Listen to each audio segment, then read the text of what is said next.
Halo, Assalamualaikum. Hari ini kita bahas smartphone-nya Realme lagi nih. Brand yang lagi ngebut banget ya di Indonesia. Sebetulnya kabar rilis GT Neo 3 ini sudah saya dengar cukup lama. Dan saya sempat khawatir ini bakal mengganggu hype-nya GT2 Pro.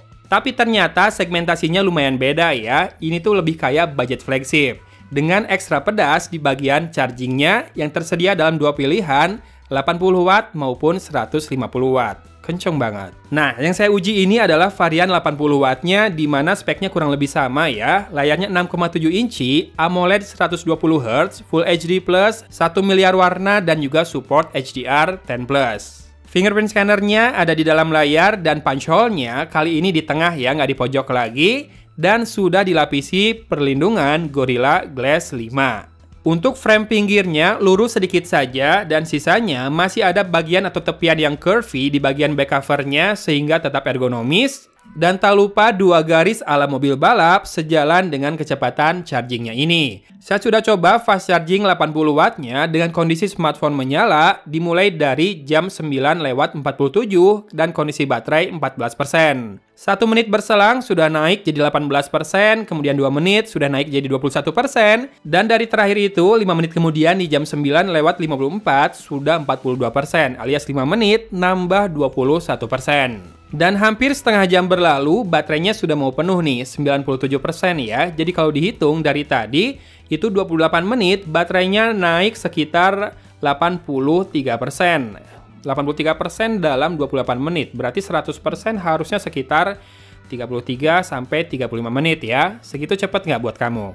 Kalau saya baca di GSM Arena, klaimnya Realme sendiri itu 0-100% dalam 32 menit. Kayaknya sih kecapek ya, atau bisa lah segitu. Dan baterainya ini kan 5000 mAh, jadi segitu menurut saya udah cepat banget lah, gokil lah. Dan yang saya senang, dengan power delivery charger dia itu masih ngangkat di 18 watt. Oke, kita masuk ke jeroannya. Ini tuh pakai MediaTek Dimensity 8100 5G. Ini pertama kalinya saya coba prosesor ini. Prosesor yang fabrikasinya 5 nanometer dan punya skor Antutu 800.000 ke atas nih, tembus ya. GPU-nya itu Mali Gen 610 MC6 dan katanya punya dedicated image processor. Ini adalah prosesor yang tidak ada di GT Neo 3T. Entah ini bawaannya MediaTek atau gimana, tapi yang jelas kalau ke performa gaming memang kerasa ya, enak banget. Tapi tetap frame rate dari PUBG Mobile nggak bisa sampai 90 fps nih. Mentoknya di ekstrim ya, tetap ya. Dan rasanya smartphone ini terlalu menarik nih, nggak santai banget. Dengan harga yang juga wow, di mana harga launchingnya adalah Rp6.999.000 dengan promo jadi turun Rp200.000 ke Rp6.799. Dan kalau kamu cari di toko online, saya udah temukan yang bisa jual lebih murah di Rp6.579.000. Linknya ada di deskripsi ya kalau kamu tertarik. Nah terus apa kira-kira kurangnya smartphone ini? Kalau saya boleh bilang, paling ya kamera depan. Yang lagi-lagi perekaman videonya mentok di Full HD 30 fps. Hasil fotonya kalau lagi pas sih sebetulnya bagus ya dan usable banget. Namun lain cerita di kondisi ekstrim, misalkan menantang cahaya atau di low lights. Kalau kamera belakangnya overall usable ya, ada 3 kamera, wide, ultra wide, sama makro, lengkap lah ya.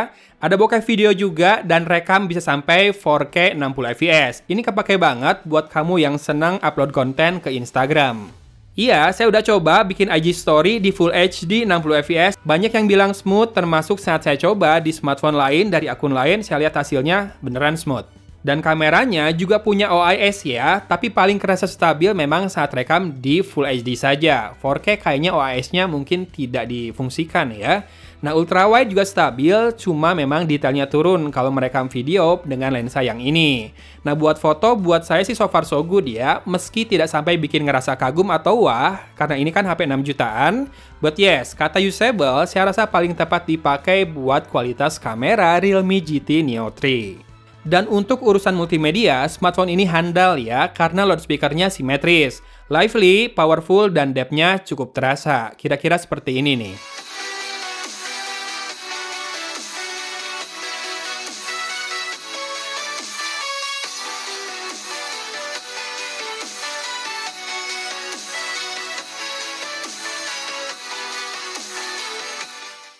Nah, untuk gaming tadi udah saya bahas ya, settingan grafisnya dan gameplaynya ternyata enak banget, lancar banget.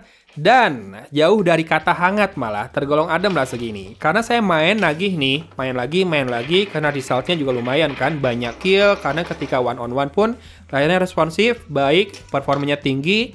Jadinya menurut saya buat gaming ini oke banget. Walaupun sekali lagi saya katakan frame rate maksimalnya di ekstrim ya. Nggak bisa 90 fps, tapi buat level harganya masih wajar. Dan baterainya masih bisa dibilang awet mengingat performanya sebuas ini. Saya coba sekitar 28-33 jam ya, rata-rata total bertahannya itu dengan screen on time harian 4-5 jam. Atau kalau pas lagi idle banget, bisa tembus 2 hari 2 malam dengan screen on time 3 jam 48 menit. Atau sekali lagi pernah hampir tembus 2 hari 2 malam, tapi screen on time-nya lebih tinggi di 5 jam. Dengan pola produk yang nggak nyantai seperti ini, Realme ini bakal ngebut saya rasa. Nggak nyantai itu maksudnya spek dan fiturnya, waktu rilisnya yang sering banget, hingga ketersediaan produknya, yang langsung pada dijual di hari itu juga. Ya, saya rasa Realme bisa ngebut tahun ini, apalagi Realme UI yang base-nya ColorOS ini saya nilai sudah sangat nikmat digunakan, simple namun fitur-fitur esensial ada semua. Jadi, kalau kamu nggak butuh selfie dan kamera smartphone yang usable buat sehari-hari saja, udah oke buat kamu, tapi ngebut adalah kewajiban dan budget kamu di 6-7 jutaan, ini adalah alternatif yang terlalu nggak nyantai buat dilewatkan. Asli, nggak nyantai banget. Atau harus nambah sejuta buat dapat varian yang chargingnya 150 watt.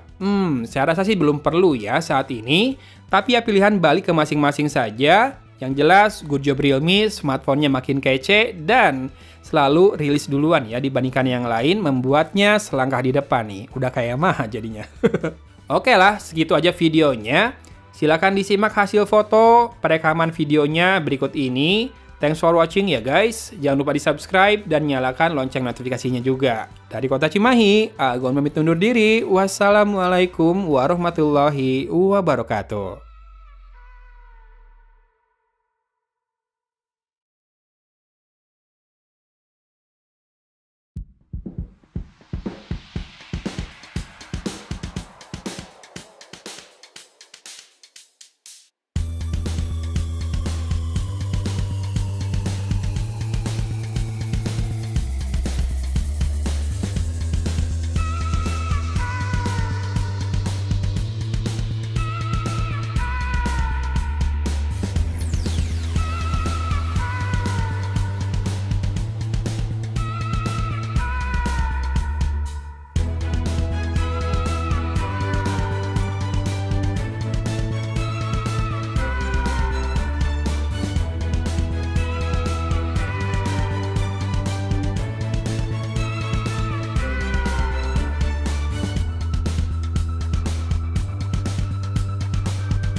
K 60 fps. Bahasa sih ada OIS, cuma AIS nggak nyala.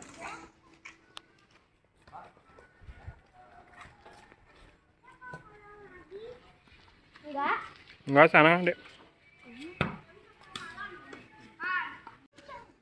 Bandingkan sama Full HD 30 fps.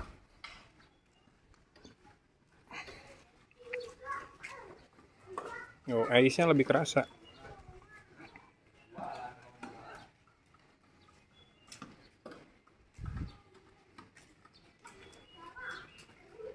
Dan nggak bisa pindah lensa ke ultra wide tanpa matiin dulu perekaman. Lensa ultra wide maksimal di Full HD 30 fps.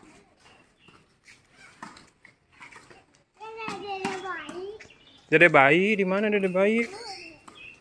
Oh, itu ada dede bayi. Tahu nggak siapa namanya? Adanya Teh Rara.